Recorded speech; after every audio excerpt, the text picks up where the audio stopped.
la région Centre-Val de Loire, et comme toutes les régions aujourd'hui, ont une compétence tournée essentiellement aujourd'hui vers le ferroviaire, avec ce qu'on appelle les TER. Trans-express régionaux. Trains express régionaux. Des trains express régionaux, et avec quelques lignes d'autocars TER. Et à partir du 1er janvier, mais opérationnellement à partir du 1er septembre, on aura la compétence des transports interurbains, c'est-à-dire les Transbos, ligne 18 dans le Cher, fil 41, Ulysse, donc tous ces cars que l'on voit, et puis les transports scolaires à partir du 1er septembre 2017. C'est un vrai changement profond par rapport à la région, et la nouveauté à partir du 1er janvier 2018, c'est 3 lignes de train d'équilibre du territoire, les intercités. Alors c'est Paris-Nevers, Paris-Bourges, Montluçon et Paris-Orléans-Tours. Paris-Orléans-Blois. N'oubliez pas Blois. Excusez-moi. Sinon vous allez vous faire taper sur les doigts par votre premier vice-président. Qui est en charge des finances, donc je fais attention à ne jamais oublier Blois. Alors justement, cette compétence sur les transports scolaires et les transports interurbains en car, elle passe des départements à la région. Est-ce que vous avez découvert des réalités très différentes d'un département à un autre? Est-ce qu'il va y avoir une nécessité de cohérence et d'harmonisation sur tout le territoire régional? Alors oui. Déjà, il y a une différence dans ce qu'on appelle l'encadrement juridique, parce qu'il y en a qui sont en délégation de services publics, d'autres des marchés, et puis...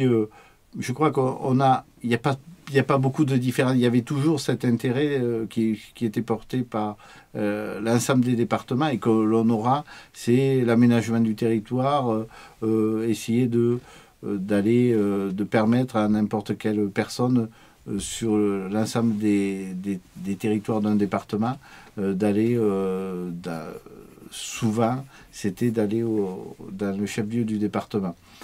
Alors, cette reprise de compétences est pour nous un enjeu fondamental, et une histoire que l'on va construire qui est pour nous une grande histoire. L'histoire de la mobilité dans la région. Comment, en combinant ces différents modes de transport, on va résoudre tous ces problèmes, tous les enjeux liés à la mobilité, mais qu'ils soient territoriaux, mais pas uniquement territoriaux, parce que souvent on était auprès des territoires, et on travaillait avec les territoires, mais il faut travailler aussi ce que j'appelle en fonction des usages.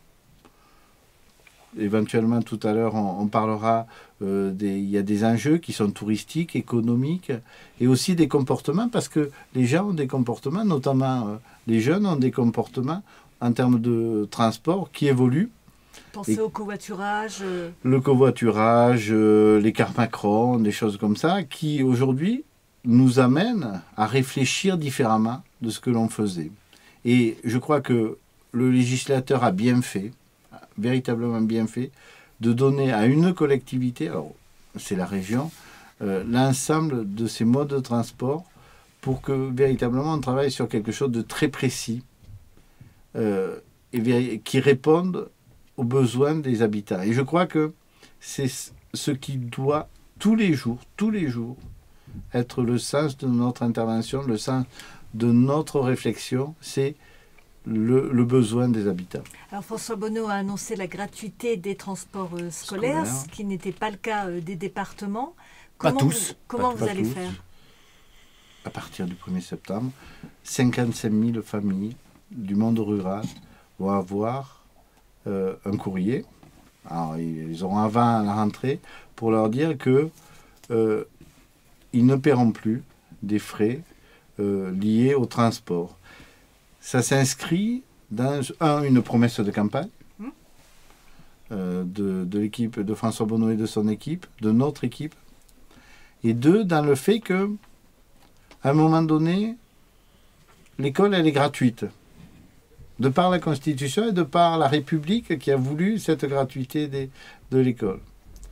Et permettre à des jeunes et à leurs parents du milieu rural de leur donner les mêmes chances pour aller apprendre, pour aller devenir des citoyens, pour aller s'émanciper. Et je crois que c'est une vraie belle chose.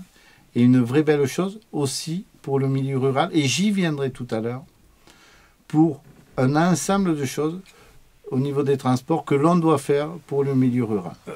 La gratuité, on sait bien que c'est jamais complètement gratuit. Il y a bien à un moment donné quelqu'un qui va payer cette gratuité. Oui. Alors on a parlé aussi de la carte des transports, dont il y a certains départements ont fait ça.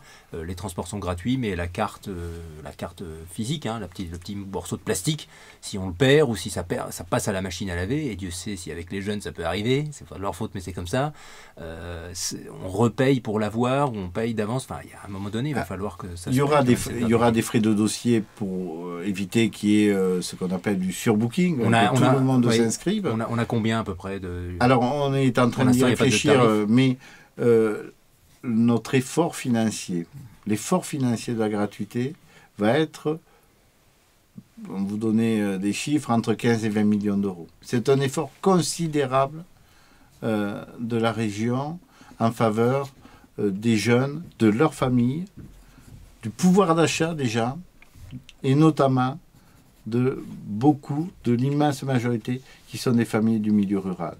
Souvent on dit que le développement de la région, il se fait uniquement par les métropoles, par les grandes villes. Et on veut aussi dire que notre action pour le monde rural, il est très fort. Notre engagement, il est fort. On n'oubliera aucun territoire de cette région, notamment dans notre politique en termes de mobilité. Alors les transports, on l'a entendu, hein, ce sont les bus scolaires, les bus intercités, ce sont aussi les trains intercités, ce sont les trains express régionaux, les fameux têtes. Il y a une question qu'on peut se poser, que les gens se posent, en matière touristique par exemple. Si je veux aller à Chambord ou à Beauval, les lieux sont choisis complètement par hasard. Ça peut être Cheverny, ça peut être Chenonceau, ça peut être... et que je ne dispose que du train, justement, vous allez rassembler dans vos mains toutes les compétences, hein, bus et train.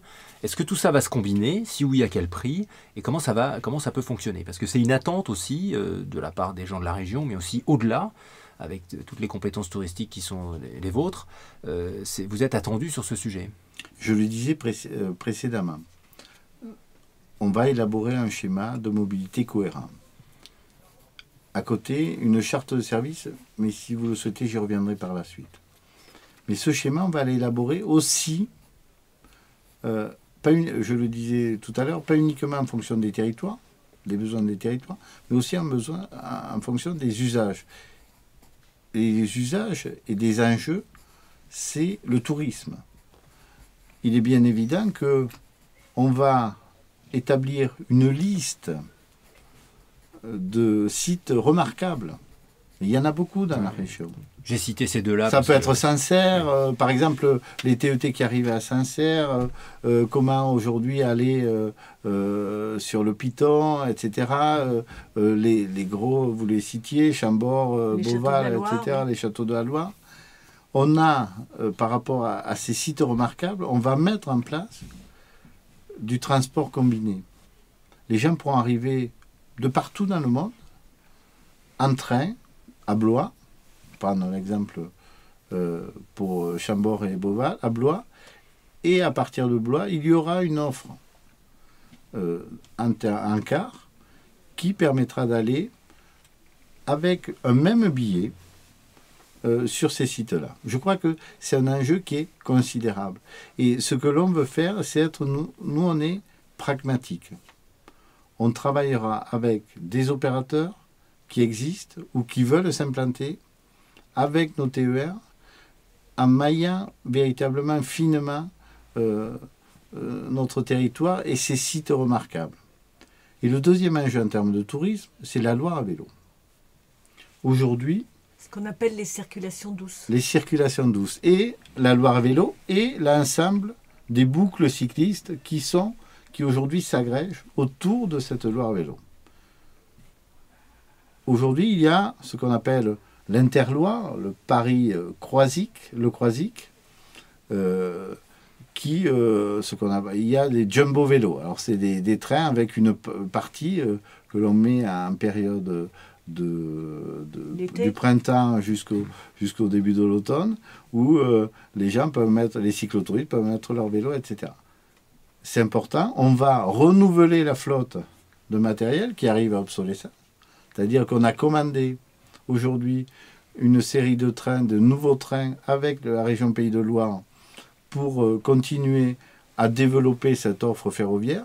Mais je crois que ce n'est pas suffisant.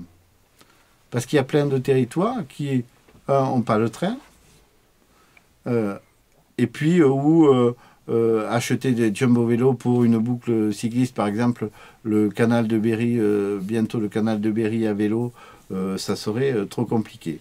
Donc moi je souhaite que l'on travaille sur une nouvelle offre avec des cars où il y aurait la possibilité d'embarquer des vélos. Justement, sur le renouvellement de ce matériel ferroviaire, revenons sur le Paris-Nevers, le Paris-Bourges-Montluçon, le Paris-Orléans-Blois-Tours.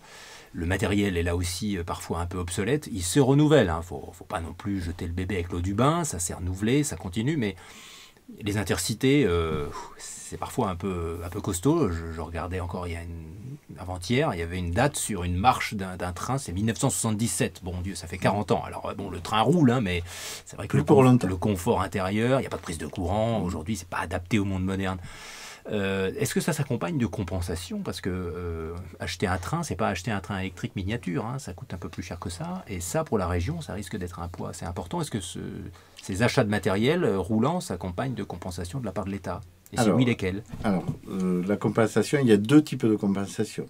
Il y a la première compensation, vous le disiez, ce sont un achat, un renouvellement du matériel, c'est-à-dire pour la région et pour ces 3 lignes, c'est 36 Régio 2N, c'est du matériel bombardier, et 3 bimodes, parce qu'il y a une partie de la ligne, c'est-à-dire entre Bourges et Montluçon, qui n'est pas électrifiée, et il faut un matériel spécifique qui puisse aller à Montluçon.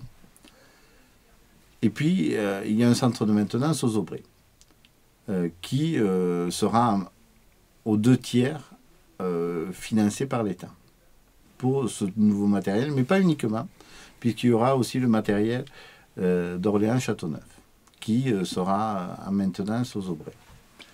Pour la réouverture de la ligne. Pour la réouverture de la ligne à fin 2021, Orléans-Châteauneuf. Ça en est sûr. Ah oui, enfin, à moins qu'il y ait, vous savez, mais si vous voulez, on pourra en parler. Mais sur ce matériel-là, début février, je vais à Crépin, à côté de Valenciennes, au lieu de construction de bombardiers en France, pour voir ce qu'ils peuvent nous proposer en termes d'aménagement et de services dans les trains. Bien sûr, ça sera, et c'est normal, puisqu'on est au XXIe siècle, ça sera des trains connectés, bien sûr. Bien sûr, il y aura de la vidéoprotection, parce que le monde a changé.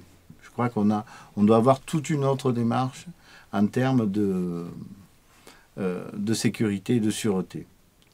Mais aussi, on va travailler sur le confort, parce qu'il est bien évident qu'il y aura un confort qui sera au moins équivalent à ce qu'il y a aujourd'hui dans les intercités. Est-ce que ça veut dire une augmentation du prix du billet de train? Non, non, non. C'est aujourd'hui le modèle économique. Le modèle économique est en train d'être. On va le retravailler, mais aujourd'hui on va reprendre la compétence en n'ayant pas une augmentation du prix du billet, puisque c'est pas nous qui payons le matériel, c'est l'État dans le cadre de la compensation. Donc c'est pas nous, c'est que globalement c'est que du bonus. Et pour l'enjeu aujourd'hui, on va le travailler avec les associations d'usagers et les usagers pour savoir quel est le niveau de service, quel niveau de confort, la bagagerie, etc. La ponctualité. Oui, alors ça c'est après, c'est après. Ça c'est le matériel. L'usager, ce qu'il veut, lui, c'est un train qui part et qui arrive à l'heure. Oui, mais pas uniquement. Il y a 3 enjeux. C'est le service, le prix et la ponctualité. Alors sur la ponctualité, que ce soit aujourd'hui dans les TER ou demain et demain dans les TET, pas où, mais et demain dans les TETR, ce que j'appelle, trains d'équipe du territoire régionaux, il est bien évident qu'on a dit à la SNCF qui est notre prestataire de service et qui trop souvent a pensé que c'est elle qui faisait la politique. Plus pour longtemps. Plus pour longtemps, mais il faut lui faire comprendre. Et c'est compliqué. Enfin, c'est compliqué parce que l'habitude est difficile. C'est difficile à remettre en cause une habitude qui existe depuis des dizaines d'années. Leur expliquer que la région, c'est l'autorité organisatrice de transport. Et je le dis, à OT, il y a autorité. Et on assumera complètement notre autorité. Et récemment, François Bonneau a dû taper du poing sur la table, le président de région, parce que justement, il y avait trop de retard et il y avait une compensation financière là aussi qui était attendue. Voilà, on a, de par la convention TER, chaque année 1 million de pénalités possibles. Et là, cette année, on a actionné l'ensemble des pénalités. Parce qu'on s'est aperçu que la production, ce qui s'appelle la production, c'est-à-dire les horaires, le nombre de trains, etc., les trains supprimés, les résultats, les ratios n'étaient pas bons. Donc on a actionné l'ensemble des pénalités. Dès l'automne, l'ensemble des pénalités étaient actionnées à la SNCF. Et nous, moi, vous savez, je dis 2 choses pour l'avenir. C'est-à-dire qu'on doit... on va renégocier avec la SNCF là au niveau des TER et puis on va intégrer les TET dans cette renégociation. On doit évoluer. Je crois que on doit dans la négociation prendre plus de risques. Nous, plus de risques commerciaux, c'est-à-dire que s'il y a des aléas climatiques, etc., que la région prenne plus de risques commerciaux, c'est-à-dire que s'il y a une baisse des recettes commerciales, il faut aussi qu'on l'assume en partie, de par notre responsabilité. Mais il faut que la SNCF, aujourd'hui, ait le bâton qui soit beaucoup plus important. 1 million d'euros, entre nous, ce n'est pas grand-chose. Il faut que les pénalités, on puisse les ouvrir beaucoup plus. Et puis le deuxième enjeu, s'il y a un non-respect de la convention TER, je n'exclus pas, et on n'exclut pas avec François Bonneau, après négociation, qu'on puisse faire valoir nos droits devant un tribunal administratif. On dit souvent que la région est une autorité organisatrice, enfin en tout cas une entité lointaine, mais avec ces compétences nouvelles en matière de transport, vous devenez une vraie région de proximité, une entité de proximité. Alors on ne va pas toujours opposer région et département, mais quand même c'est un gros changement. Jusqu'ici les départements disaient nous sommes la vraie collectivité de proximité, regardez on est proche des gens, etc. Bon, maintenant ça passe à la région, en tout cas pour le transport. Et vous, votre défi c'est d'être justement cette collectivité de proximité. Alors, ça va pas être simple, ça, parce que de Dreux jusqu'à Neuvy-Saint-Sépulcre, ça fait du chemin, et puis de Sancerre jusqu'à Chinon aussi. Oui. Mais c'est un vrai enjeu et un formidable enjeu qui nous est posé. C'est de dire qu'on reste une collectivité stratège, qui porte de vraies politiques cohérentes, et je le disais, dans le cadre d'un schéma de mobilité. Mais aussi, il faut qu'on réponde beaucoup plus aux demandes des territoires, des transporteurs et des usagers voyageurs. Et pour cela, on a souhaité, avec le président Bonneau et l'exécutif, déconcentrer notre action beaucoup plus qu'elle n'existait. Aujourd'hui, il existe dans chaque chef-lieu de département des espaces région-centre, dans lesquels il y a quelques agents qui répondent, un pour les lycées, un pour la formation, etc., aux attentes, aux besoins des territoires. Demain, c'est là. On va redimensionner ces espaces région-centre et dans lesquels il va y avoir beaucoup plus de personnes. Bien sûr, les agents de la nouvelle agence de développement économique, l'EVEP, des agents de la formation professionnelle, un peu plus, des agents qui s'occupent de l'aménagement du territoire, tous les contrats de pays, des choses comme ça, contrats d'agglo, mais aussi et surtout des agents des transports. Les agents des transports qui aujourd'hui travaillent dans les départements au plus près des gens, vont travailler dans les espaces région centre au plus près des gens. Ils ne vont pas tous être à Orléans, surtout pas. Ça aurait été une faute gigantesque, notamment pour le transport scolaire, où il y a des demandes tous les jours. Très concrètes et précises, voilà. Et très localisées. Voilà, il y aura... Le bus ne s'est pas arrêté, voilà, les enfants sont restés sur le bord de la route, ou je ne sais pas quoi. Voilà. Enfin, voilà, ça, mais moi, donc il y aura ces réponses-là dès le 1er septembre dans chaque chef-lieu de département, comme ça existe aujourd'hui. Alors moi j'aimerais qu'on dise un mot sur le fret ferroviaire, parce que le train, c'est pas seulement les voyageurs, ce sont aussi les marchandises. On sait que il est à la peine aujourd'hui un petit peu ce fret. Comment fait la région pour le redynamiser?